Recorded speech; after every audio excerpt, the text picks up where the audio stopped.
Hello. Thank you to the organizing committee for selecting my abstract to present this short talk.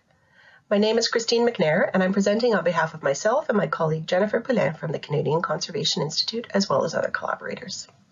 I'd like to first acknowledge that I'm recording this short talk from the unceded traditional lands of the Algonquin and Anishinaabe people in Ottawa, Canada. I wish I could be there with you today to hear all the other presentations and meet my colleagues in person, but I'm grateful for the opportunity to present this digital recording of my talk. This short talk introduces an exploratory research project at CCI in the conservation of modern materials and books.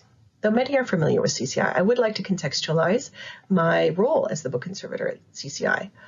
CCI was created in 1972 to promote the proper care and preservation of Canada's cultural heritage and to advance the practice, science, and technology of conservation. My role is to treat artifacts of significance from Canadian public collections, to engage or collaborate in research, and to lead knowledge dissemination efforts through publications and training. This exploratory research project was born out of the new Modern Materials Working Group at CCI, which was proposed through a series of discussions by Eric Henderson, Mark Kearney, and Jennifer Poulin. Designed to address the gap in conservation knowledge regarding modern materials, which encompasses a vast array of objects and conservation materials that typically have in part a synthetic, a modern metal alloy, an electronic, audiovisual, or digital component.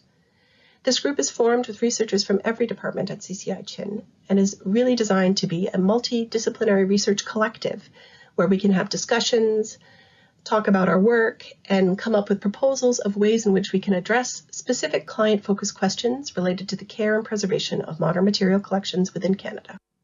All participants in the group were invited to present topics for either formal or exploratory research that fit under the umbrella of modern materials. My exploratory project was sparked by an increased awareness of the insufficiency of my training and book conservation language, in particular to describing and understanding the use of modern materials in books. My interest is not unrelated to my own work experience. Prior to becoming a conservator, I worked for a small press trade publisher who used a mixture of modern and traditional techniques in their production of books. And after completing my MA at Westdean, most of my initial working roles were in archival collections. It was also influenced by the fact that as a Canadian book conservator, our collections tend to have a much higher percentage of younger artifacts.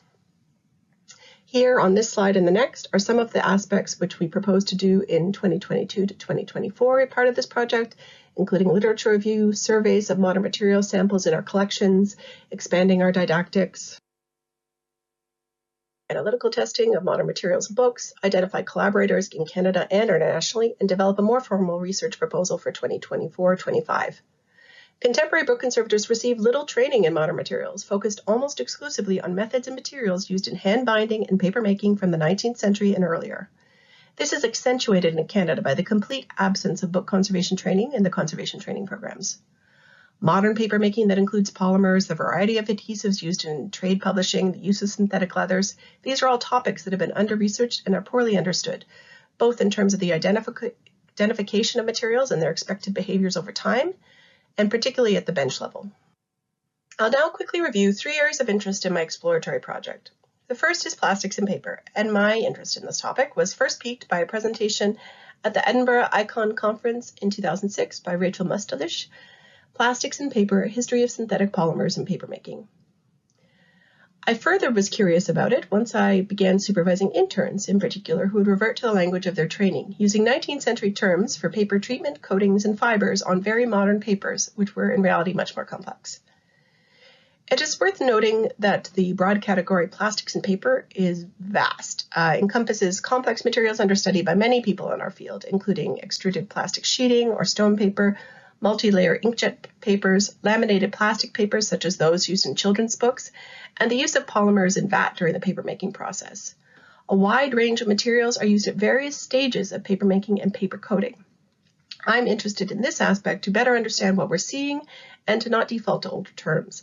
I'd like to better understand the potential future challenges of these papers, particularly in bound collections, where the paper exists in a relationship to multiple sheets and the mixed materials of a bookbinding.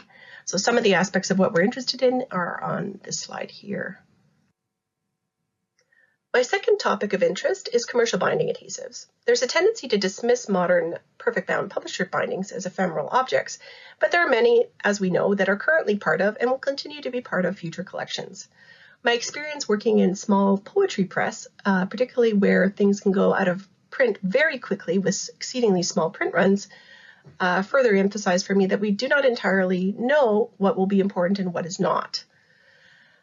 Interest was also prompted by online discussion because the change over time of modern, what we call often hot melt, moving from EVA to newer, much less studied polymers, is actually fairly complex. And there have been vast shifts in the industry since hot melt was introduced. And there has not been a lot of analysis in terms of how these have changed over time and how they have changed over time with different printing techniques done either in-house or outside. It's just an area of interest where I'm hoping we can do some collaboration with contemporary presses. Here I will say that CCI has a vested interest because our adhesive compendium for conservation suffered, some of the early versions of it suffered an adhesive failure, partially in relation to the way that paper grain was done in this paper, but also because of the nature of this adhesive currently used in this book. So it's much improved now. But this was the CCI library copy. My third topic of interest is synthetic or semi-synthetic leather.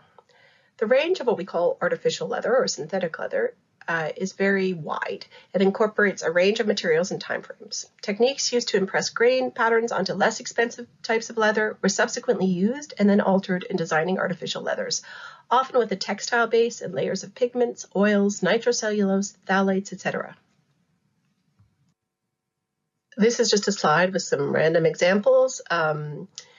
And the types of material that this can encompass can include book cloth embossed to look like leather, purely polymeric materials, bonded leather where actual leather scrap is mixed with polymers, synthetic leather created for conservation purposes, and even non-plastics made from paper cork or waxed canvas. Again, it's a big umbrella. One project goal for me is to create a bit of a timeline on what was called what, when, and to build a timeline for various forms of synthetic and semi-synthetic leathers as they existed across geographic boundaries. Trade names in this case often get mixed with material types and nicknames for this type of material.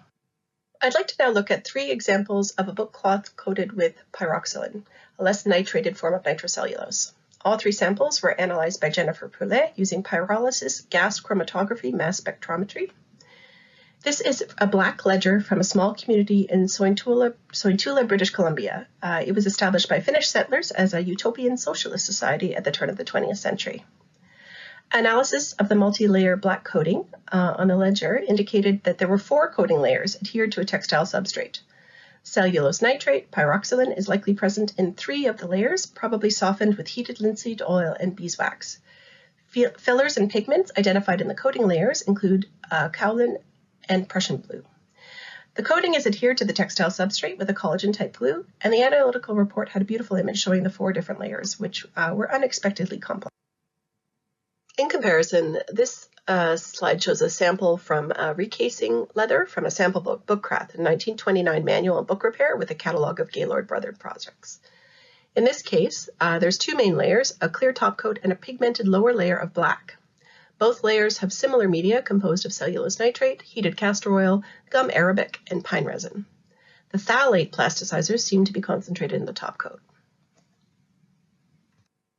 This third sample is from a mine engineer's notebook, a book that arrived for treatment at CCI, extremely moldy, rusty. It was a metal clip binding with the covering material in very poor condition, displaying very odd characteristics, brittleness and fragmenting dust that I would more closely associate with cellulose nitrate objects than purely damage relating to mold or deterioration from a typical book cloth.